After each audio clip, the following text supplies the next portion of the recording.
Hi, my name is Zach Smith, and I'm a licensed mortgage broker in Colorado, New Mexico, and Texas. And I'm here to talk to you about a subject that comes up a lot. Is it better to rent or is it better to own? Now, little disclaimer, I'm a little bit biased because I'm in the industry. I've been in the real estate and mortgage industry for 20 years. But I have seen what buying real estate has done for my clients, has done for my life and done for many others, and really focusing on people's financial well-being really is a really big part of what I try to do as a mortgage lender. And so going over and educating people with items like this is vitally important. So let's go ahead and get right into it here. So one of the questions that comes up quite often is, should I rent or should I own? There's been a lot of discussion about this in the last 10 years. And how do we know that? Well, the millennial age group is actually the largest segment of our population right now. And many millennials have not bought homes at the same pace that other age groups have. Now, there's a lot of factors involved with that. Much of it has to do with the increase in housing costs. The actual price of the homes has gone up exponentially. It's also been more advantageous in the minds of some folks to rent over time. So there's a lot of different philosophies. No one's right or wrong. People can do just fine renting, but I know that based on my experience and what I've seen, and they did an interview of the 100 most wealthy people in the United States, and guess what? 80% of them are in real estate. Well, there's a reason for that. As of late, there's been a lot of talk about the commercial landlords, these commercial companies, BlackRock, these huge hedge funds.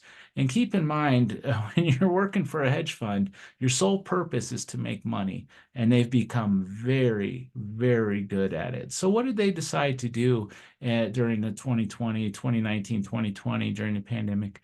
Well, they decided to start buying huge swaths of properties in suburban areas. Well, their goal is they want people to become renters for life. And the reason they are buying these properties is because they see the value in it. They see that, the appreciation on real estate is only going up over time as it has since the beginning of time. So they see it as a very sound investment. And by the end of this presentation, maybe you will too. Who knows? So rent versus own. This is just a quick comparison. Again, my name is Zach P. Smith. I own Chariot Financial. I'm a mortgage broker. And if you want to learn more about me or my company, you can go to mychariotloan.com. So rent versus own. So renting, the first thing that pops up is that there's a lot of flexibility if you rent. Renting provides more flexibility as tenants can easily relocate at the end of the lease term. You're not tied down to a property or anything like that. Financial commitment, renters usually have lower upfront costs and don't bear the responsibility of property maintenance. Now, I've owned rental properties for several years, and I can tell you when something goes wrong, like we just had a garage door go out on one of my units, and you got to replace the garage door. So that there are expenses when it comes to owning real estate. The stability, monthly rent costs may increase, but renters are not directly exposed to property value fluctuations. So that can be for better or for worse. In 2008, there was a huge decrease in real estate. Real estate prices plummeted. But we haven't seen that since. We've seen just a steady growth and really an explosion of growth and an explosion of value increase. And markets always take on a life of their own. It's a living and breathing element. And what that can be compared to is supply and demand. So if there's a really large supply and a low demand, well, that tells us that prices are going to go down. But if there's a really low supply and a very high demand, well, prices are going to go up. Freddie Mac's done studies on this. Freddie Mac is a quasi-governmental agency that services and sets guidelines for mortgage-backed securities or mortgage loans. So they've done a lot of extensive research on this. Well, they expect 50 million millennials to enter the housing market in the next 10 years. So that creates a lot of demand. Right now, there's somewhat of a low supply. So it's no wonder that these hedge fund groups are saying, "Hey, you know what? We can make some money with real estate." So they're making the efforts to buy up houses in suburban areas because of that. Low supply, high demand, prices go up. Now things have slowed a little bit because of the interest rates, but I have some clients that are saying, "Oh, well, I'm just going to wait, for interest rates to go down." Well, one, we don't know if they're going to go down. We just don't know. Right now, it's February 6th, 2024. Right now, average interest rates just creeped up to the high sixes, low sevens. So, when you're watching this video, I don't know when it will be, but who knows if the rates have gone up or if they've gone down. We just don't know. So anyways, I digress. Going to owning real estate, equity building. That's a first and foremost one of the best things about owning real estate is that homeowners build equity over time as they pay down their mortgage, and property values typically appreciate. Again, a lot of the data shows that property values are going to continue to appreciate over time. And I will tell you where this conversation becomes vitally important. As a owner of Chariot Financial, we are specialists in reverse mortgage loans. That's really what we do a lot of. Reverse mortgage loans are designed for people that are in retirement. They have to be 62 or over. They are usually backed by HUD, the Department of Housing and Urban Development, as a HECM program. And I will tell you, doing these programs in some cases changes people's lives overnight. Equity is great to have, but it's not liquid. It's a lot like having a glass coffee table sitting right there in the middle of your living room full of cash that you can't get to. So, one of the things about having equity in retirement is that the reverse mortgage allows you to access that equity.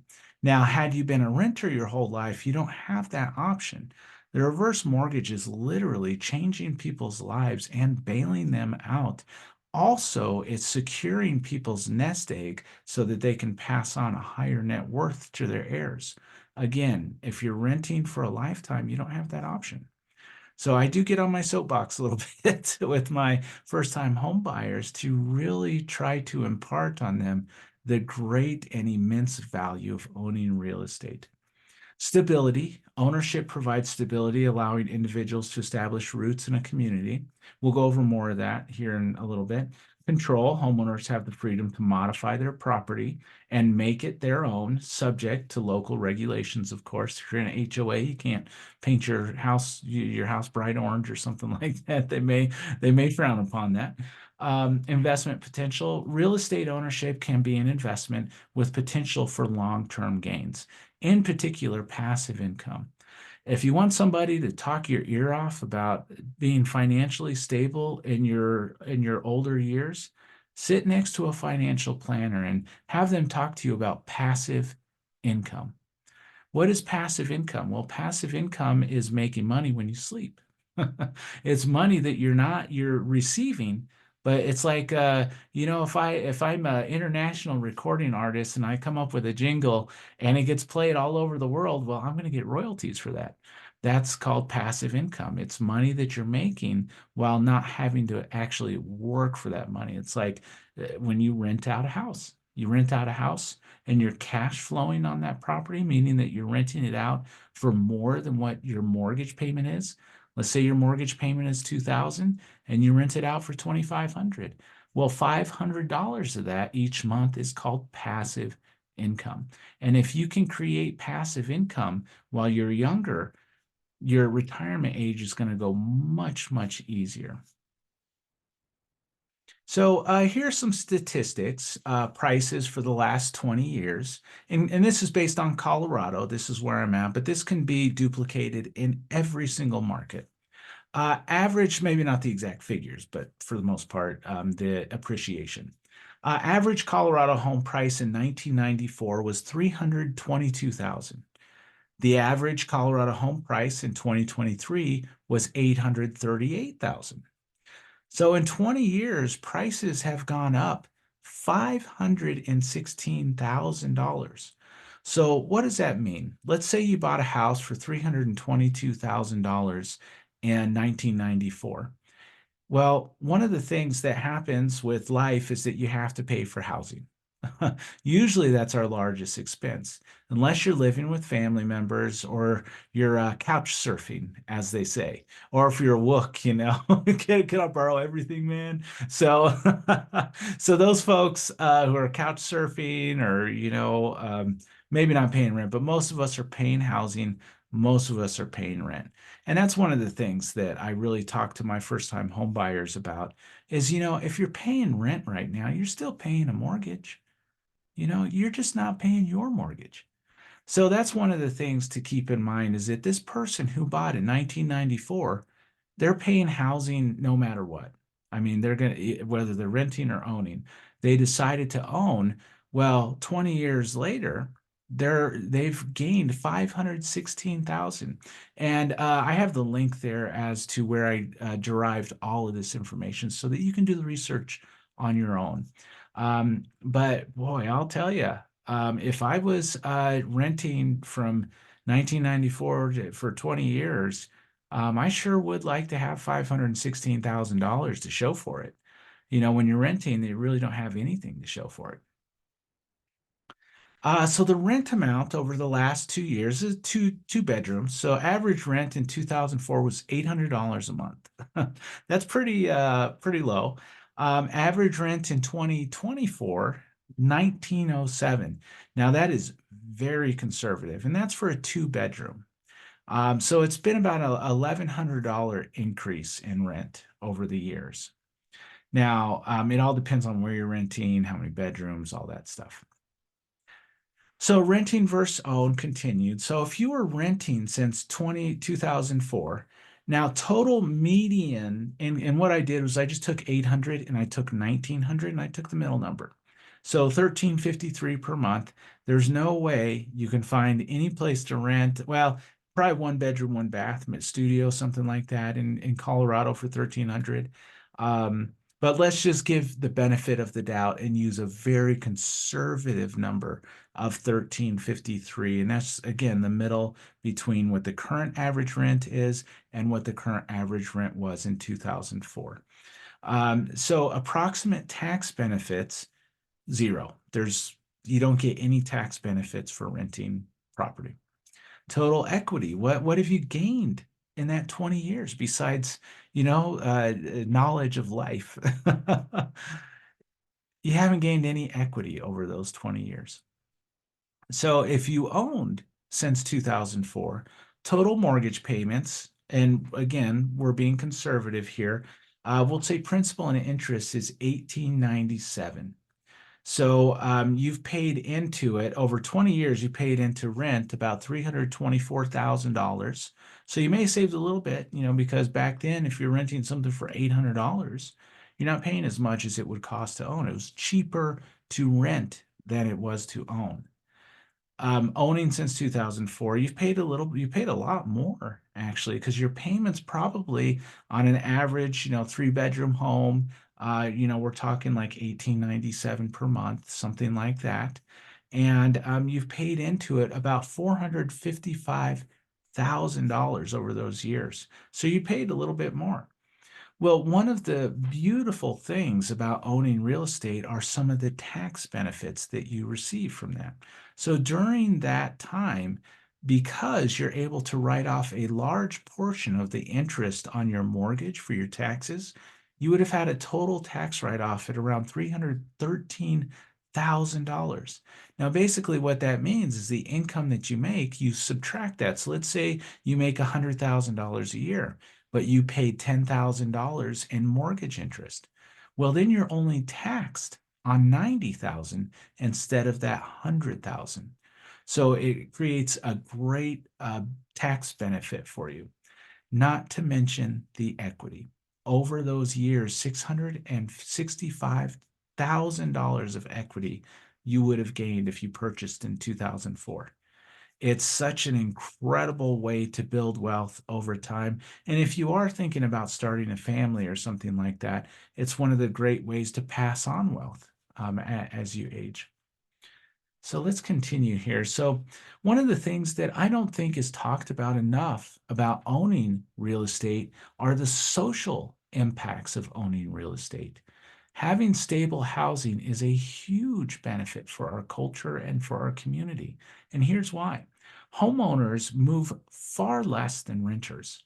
This has shown to decrease the incidence of divorce, crime rate, teenage pregnancy, and it also is associated with an increase in academic performance, an increase in civic participation, an average better health, and much, much more.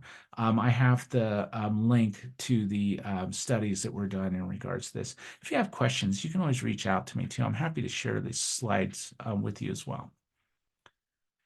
So, in conclusion, real estate is a way to build wealth and stability for you and your family over time. You know, realizing the American dream is something that everyone has a chance to do. And I can say that with much confidence because I've worked with so many people that in the beginning of the process, they didn't think they could buy. They thought it was out of reach for them.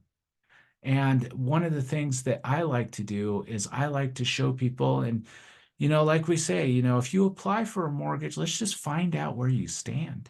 Because before we can start developing a game plan or a pathway to your home ownership, we got to know where you're at. We got to know things about your income, your assets, and your credit. The good thing about credit, income, and assets is that none of those things are a life sentence. You can always improve your situation over time. And when we work with folks who aren't quite ready to buy, well, we can look at that information and really give them a step by step process. Step one, do this. Step two, do this. Step three, do this. And one of the great joys I have in my line of work is converting folks who are not ready to buy into homeowners over time. So, there's an abundance of everything for the person who knows what they want. So, if you truly, truly want to find out more about how you can purchase real estate, you can give us a call, because if you want to make something happen, you will.